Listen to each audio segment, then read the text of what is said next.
Hi hello ನಮಸ್ಕಾರ, ಹೇಗಿದ್ದೀರಾ ಎಲ್ಲರೂ? ನಾನು ಇವತ್ತು ಮಾರ್ಕೆಟ್ ಸ್ಟೈಲಲ್ಲಿ ಬಾದಾಮ್ ಶೇಕನ್ನು ಮನೆಯಲ್ಲೇ ಹೇಗೆ ಮಾಡ್ಕೋಬಹುದು ಅಂತ ತಿಳಿಸ್ಕೊಡ್ತಾ ಇದ್ದೇನೆ. ಬಾದಾಮು ನಮ್ಮ ಮೆದುಳಿಗೆ ಮತ್ತು ಚರ್ಮ ಹಾಗೂ ಮೂಳೆಗಳಿಗೆ ತುಂಬ ಒಳ್ಳೆಯದು. ನಾನಿಲ್ಲಿ 15ರಿಂದ 20 ಬಾದಾಮನ್ನು ಬಿಸಿ ನೀರಿನಲ್ಲಿ ಒಂದು 30 ನಿಮಿಷದವರೆಗೆ ನೆನೆ ಹಾಕಿದ್ದೆ. ಬಿಸಿ ನೀರಿನಲ್ಲಿ ನೆನೆ ಹಾಕುವುದರಿಂದ ಸಿಪ್ಪೆಯನ್ನು ಸುಲಭವಾಗಿ ತೆಗೆಯಬಹುದು. ಹಾಗೆ ನಂದು ಒಂದು ರಿಕ್ವೆಸ್ಟ್ ಇದೆ, ನೀವೆಲ್ಲ ನನ್ನ ವೀಡಿಯೋಸ್ಗಳನ್ನು ಎಲ್ಲ ನೋಡ್ತೀರಾ, ಆದರೆ ಸಬ್ಸ್ಕ್ರೈಬ್ ಮಾಡಲ್ಲ. ದಯವಿಟ್ಟು ಸಬ್ಸ್ಕ್ರೈಬ್ ಮಾಡಿ. ಇಲ್ಲಿ ನಾನು 1 ಲೀಟರ್ ಹಾಲನ್ನು ತೆಗೆದುಕೊಂಡಿದ್ದೇನೆ. ಹಾಲನ್ನು ನಾವು ಒಂದು 10 ನಿಮಿಷದವರೆಗೆ ಮೀಡಿಯಮ್ ಗ್ಯಾಸ್ ಫ್ಲೇಮಲ್ಲಿ ಕುದಿಯೋಕ್ಕೆ ಇಡೋಣ. ಇಲ್ಲಿ ನೀವು ನಾರ್ಮಲ್ ಮಿಲ್ಕ್ ಆದರೂ ತೊಗೋಬೋದು, ಇಲ್ಲ ಅಂದರೆ ಫುಲ್ ಫ್ಯಾಟ್ ಮಿಲ್ಕ್ ಆದರೂ ತೊಗೋಬೋದು. ನಾನಿಲ್ಲಿ ನಾರ್ಮಲ್ ಮಿಲ್ಕನ್ನು ಯೂಸ್ ಮಾಡ್ತಾ ಇದ್ದೀನಿ. ಹಾಲು ಕುದಿಯೋವರೆಗೆ ನಾವು ನೆನೆ ಇಟ್ಟಿದ್ದ ಬಾದಾಮನ್ನು ಒಂದು ಮಿಕ್ಸಿ ಜಾರ್ಗೆ ಹಾಕಿ ದಪ್ಪದಾಗಿ ಪೇಸ್ಟನ್ನು ಮಾಡ್ಕೊಳ್ಳೋಣ. ಜಾಸ್ತಿ ಫೈನ್ ಆದ ಪೇಸ್ಟನ್ನು ಮಾಡೋದು ಬೇಡ, ಒಂದು ಸ್ವಲ್ಪ ದಪ್ಪ ಆಗಿ ಇದ್ದರೆ ಚೆಂದ. ಬಾದಾಮನ್ನು ರುಬ್ಕೊಳ್ಳೋಕ್ಕೆ ನೀರನ್ನು ಯೂಸ್ ಮಾಡಿದೆ, ಇಲ್ಲಿ ನಾನು ಮಿಲ್ಕನ್ನೇ ಯೂಸ್ ಮಾಡ್ತಾ ಇದ್ದೀನಿ. ನೀರನ್ನು ಯೂಸ್ ಮಾಡ್ಬೋದು, ಬಟ್ ಏನಾಗುತ್ತೆ ಅಂದರೆ ಬಾದಾಮ್ ಶೇಕ್ನಲ್ಲಿ ಒಂದು ಸ್ವಲ್ಪ ಕ್ರೀಮಿನೆಸ್ ಕಮ್ಮಿ ಆಗಿಬಿಡುತ್ತೆ. ಹಾಲನ್ನು ಇನ್ನೂ ಜಾಸ್ತಿ ಹೊತ್ತು ಕುದಿಸ್ಬೇಕಾಗುತ್ತೆ. ಹಾಗಾಗಿ ನಾನು ನೀರು ಯೂಸ್ ಮಾಡ್ತಾ ಇಲ್ಲ, ಹಾಲನ್ನೇ ತಗೊಳ್ತಾ ಇದ್ದೀನಿ. ಹಾಗೆ ನಾನಿಲ್ಲಿ ಒಂದು ಬೌಲ್ನಲ್ಲಿ ಎಕ್ಸ್ಟ್ರಾ ಮಿಲ್ಕನ್ನು ತೆಗೆದುಕೊಂಡಿದ್ದೇನೆ. ಯಾಕೆ ಅಂತ ನಿಮಗೆ ಮುಂದೆ ಹೇಳ್ತೀನಿ. ಒಂದು 10 ನಿಮಿಷ ಆದಮೇಲೆ ಗ್ಯಾಸ್ ಫ್ಲೇಮನ್ನು ಹೈ ಇಟ್ಟು ಹಾಲನ್ನು ಕುದಿಸ್ಕೊಳ್ಳೋಣ. ಈ ಕಡಾಯಿಗೆ ಏನು ಸೈಡಿಗೆ ಅಂಟ್ಕೊಂಡಿರುವ ಕೆನೆಯನ್ನು ಹಾಲಲ್ಲೇ ಮಿಕ್ಸ್ ಮಾಡ್ಕೊಳ್ಬೇಕು. ಇಲ್ಲಿ ನೀವು ಬಾದಾಮನ್ನು ಮಿಕ್ಸರ್ ಜಾರ್ನಲ್ಲಿ ಈ ರೀತಿಯಾಗಿ ಗ್ರೈಂಡ್ ಮಾಡ್ಕೋಬೇಕು. ಸ್ವಲ್ಪ ದಪ್ಪ ಆಗಿದ್ದರೆ ಚೆಂದ, ಜಾಸ್ತಿ ಫೈನಾದ ಪೇಸ್ಟನ್ನು ಮಾಡ್ಕೊಳ್ಳೋಕ್ಕೆ ಹೋಗಬೇಡಿ.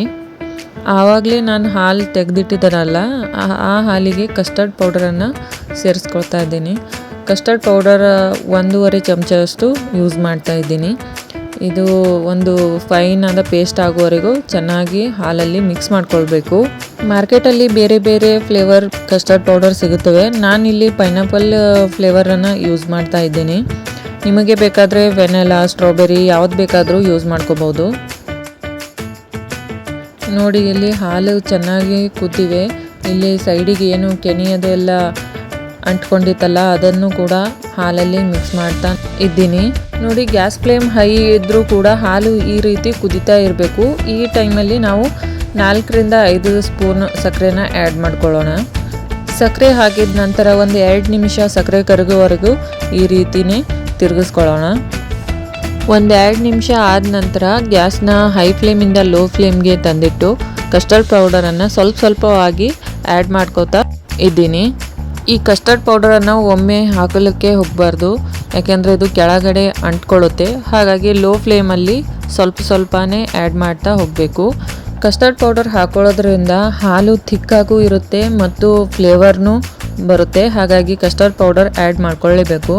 ಕೊನೆಯದಾಗಿ ನಾವಿಲ್ಲಿ ಬಾದಾಮ್ ಪೇಸ್ಟನ್ನು ಆ್ಯಡ್ ಮಾಡ್ಕೊಳ್ಳೋಣ. ಬಾದಾಮನ್ನು ಪೇಸ್ಟ್ ಮಾಡಿ ಹಾಕುವುದರಿಂದ ಬಾದಾಮ್ ಶೇಕಲ್ಲಿ ಒಂದು ಕ್ರೀಮಿನೆಸ್ ಬರುತ್ತೆ. ಬಾದಾಮ್ ಶೇಕ್ ನಿಮಗೆ ಇನ್ನೂ ಟೇಸ್ಟಿಯಾಗಿ ಬೇಕಂದರೆ ನೀವು ಇದಕ್ಕೆ ಕೇಸರ್ ಮತ್ತು ಏಲಕ್ಕಿ ಪೌಡರನ್ನು ಕೂಡ ಹಾಕೋಬಹುದು. 1-2 ನಿಮಿಷ ಆದಮೇಲೆ ನಾನು ಬಾದಾಮನ್ನು ಉದ್ದುದ್ದಾಗಿ ಚಾಪ್ ಮಾಡಿಕೊಂಡು ಇದಕ್ಕೆ ಸೇರಿಸ್ತಾ ಇದ್ದೀನಿ. ನೀವು ನೋಡ್ಬೋದು ವಿಡಿಯೋಲ್ಲಿ ಬಾದಾಮಿ ಹಾಲು ಎಷ್ಟು ಥಿಕ್ಕಾಗಿ ಮತ್ತು ಕ್ರೀಮಿಯಾಗಿ ಬಂದಿದೆ ಅಂತ. ಇದು ನಾರ್ಮಲ್ ರೂಮ್ ಟೆಂಪ್ರೇಚರ್ಗೆ ಬಂದಾಗ ಮತ್ತೊಂದು ಪಾತ್ರೆಗೆ ಸೇರಿಸಿ ಫ್ರಿಜ್ನಲ್ಲಿ 15ರಿಂದ 20 ನಿಮಿಷದವರೆಗೆ ಇಡಬೇಕು. ನೀವು ಏನಾದರೂ ಈ ಸ್ಟೆಪ್ನ ಫಾಲೋ ಮಾಡಿಕೊಂಡು ಬಾದಾಮ್ ಶೇಕ್ ರೆಡಿ ಮಾಡಿದರೆ ಖಂಡಿತವಾಗಿ ಮಾರ್ಕೆಟಲ್ಲಿ ಸಿಗುವಂತಹ ಬಾದಾಮ್ ಶೇಕನ್ನು ಮನೆಯಲ್ಲೇ ತಯಾರಿಸ್ಕೊಳ್ಬೋದು.